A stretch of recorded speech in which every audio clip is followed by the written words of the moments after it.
Hello and welcome to Clicker Plus, where we have first images of the Ghost, so stay tuned to find out more.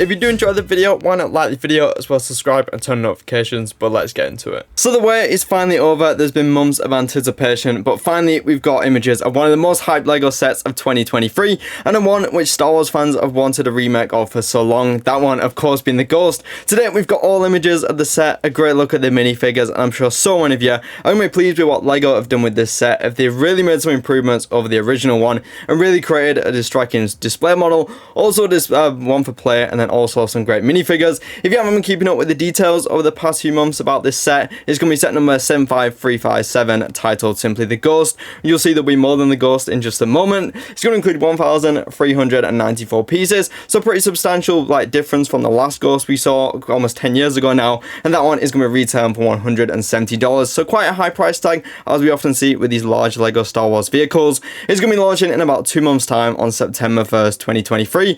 Not only have we got a good look at the Ghost though, we've also got a look at the brand new Lego Ashoka minifigure, that one in the bottom corner of the box. This one of course being tied into the brand new Ashoka set, while also giving us a new Ghost. So that minifigure is looking good. See the two lightsabers, what potentially looks to be some brand new head mold potentially. If not, it's definitely new printing. That minifigure is looking pretty good for me. Of course we haven't got images of those sets yet, but I'll talk about those in a little while. But for the Ghost itself, the model is pretty big, a really good display model, lots of minifigures included. The box art shows it flying in space with also the Phantom coming off it. That is right, we're also getting a Phantom remake in this set. Quite small, but you can see one minifigure can sit into it, lie down, which is pretty good. And then you can also attach it to the back of the Ghost, which is a nice feature. So they've really incorporated some play, how you can remove it and then also add it back on, which is always good for display. And then also there is another ship with some turrets you can take out. I'm not sure if that is tied to the Ghost or something that we'll see in the Ahsoka series. I'm not a huge Star Wars fan, sadly. Then also on the bottom, there is going to be some spring-loaded shooters and also some of them dome elements where you can place minifigures inside to actually shoot and pilot the cannons. And the cameo minifigures sat inside the cockpit. You can see Hera and also Chopper inside there. Those minifigures are looking pretty great. Then of course that can be closed up and opened up, so you can fit the minifigures inside, then also have some play functions. And then the back of it will also open up, and there's a full interior inside. Quite spacious actually. I didn't think they'd cram this much interior in as they have done, but you can see the two minifigures displayed. There's quite a lot of space for them to stand up and be inside. As talking the minifigures, we can have a look at some of them now. We have the Jacen minifigure and Chopper minifigure here. Jacen is looking pretty good with some new torso printing, then also a pretty good hair mold to capture his character pretty well. Chopper as well, we haven't seen for a while now, so it's great to get a new version of him with some new kind of body printing for the droid and then the orange head. Two great minifigures people will be excited to get hold of, but some of the big ones will be Quarrie and then also Hera. I presume those two are the ones on the right. Then we have an unknown character new to the Ahsoka series on the left. Hera we've seen a couple of leaked images of over the past few weeks, but that head mold is looking great. Also the torso printing, even leg printing. Same with Quarrie as well in the middle with that blue and white outfit and then that great head mold. So definitely some value in the minifigures for this set. They've really put a lot of budget into them. I think getting 5, maybe in a $170 set is quite a minimal amount. Maybe it would have been nice to get more, but of course there is budgets to these sets. But when you're paying so much in other themes, you see maybe more minifigures than this, but it is a good amount for what you're getting in terms of quality and things like that. And just in some of the lifestyle images, you can see how the Phantom can be disconnected, and actually when compared to the person, how big the Ghost is actually going to be. So it will take up quite a bit of shelf space. I don't know exact dimensions, sadly. You can see in some of the building things how it all comes apart. The back of the box shows the Ghost docked, and then some of the minifigures how there is looks to be a loading ramp as well, so you can have a display like that with the bottom open. So there's gonna be loads of ways to basically open this up, see inside it, tons of play features. Lego have definitely thought about that when they're designing it. Even the box art just looks really good. This will be the box art we see for all the Ahsoka sets, and of course that minifigure on the front confirming these Ahsoka sets are here. If you actually look in the top right of the box art, you can see another new ship built out of Lego. That one is probably going to be part of the new Ahsoka sets, most likely in 75364, the Ahsoka vehicle.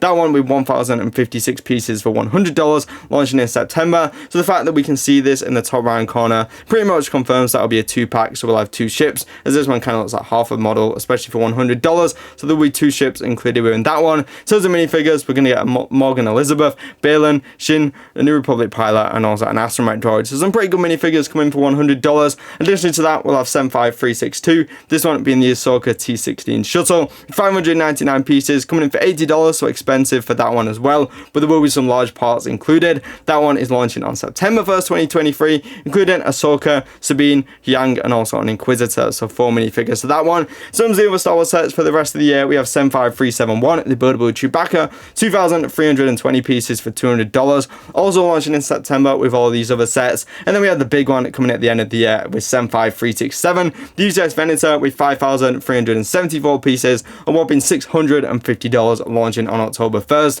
That one including Phase 2 Captain Rex, also Admiral YULAREN. Then of course we have the Republic Gunship for $140 launching in September as well, which is seen leaked over the past few days with all the minifigures you can see on screen now. But there's definitely a lot of hype for those Ahsoka sets, especially the minifigures are going to be as good as these. And it's just great to be getting such a good Star Wars wave. After the August wave does feel a little underwhelming, so to get some great minifigures in the September set is going to be good, as this is kind of the biggest one if you exclude Chewbacca coming in September. I think Lego have just done a really good job with this one. A remake has obviously been wanted for a long time, and the Ahsoka show provided a perfect time for them to release it. So it's good how they're giving us some older characters from Rebels, which of course are going to appear in the show, and a lot of people were also hoping Zeb would appear in this set. That is sadly not the case. We are just stuck with the 5 minifigures, so I presume on the aftermarket that Zeb minifigure is going to start to climb up as more and more people are going to want to get hold of it. But it's a great set, great display model, as I keep saying. Star Wars definitely has a mixed bag at the moment with minifigures builds, but this one definitely feels like Lego put a lot of attention to it. Maybe that's where a lot of the budget went to these Ahsoka sets, as Lego often do.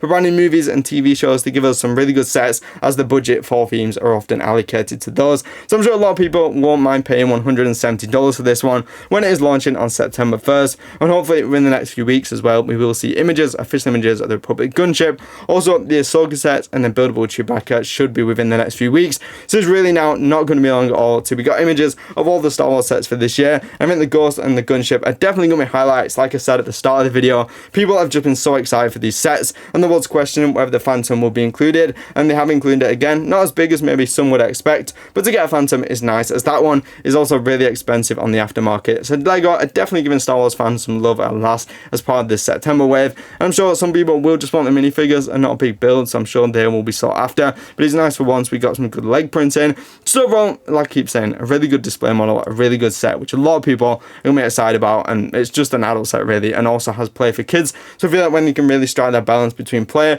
also accessibility, this set can really open up, as I've said, and all the different ships can be taken off. Then also to have a really good display model. I think when Lego managed to do that, it's always going to be a success story, even as the price is a little bit high. But there is some larger elements, like we see the cockpits, also the domes on the front, new minifigure printing, and then a lot of large elements on the back, like the Kai's tires from some Ninjago sets. So there's a lot of big pieces, so it probably does explain the price. Then you're also going to have a bit of Star Wars licensing fees, so of course you have to counter for that. But yeah, so far pretty good. I'm excited to see the other ones. Personally, I probably won't buy this one as much as I do like it, as I'm not really a Star Wars fan. But comment down below, are you going to be picking this one up? Are you not? What do you think of it? Do you think it's good? What could they improve on? All that kind of stuff. You can like the video, you can subscribe and turn on notifications for more Lego videos and like a news video. To watch any of the videos on screen now. There we go guys, keep clicking and I'm bricking. I'll see you all later guys. Bye bye.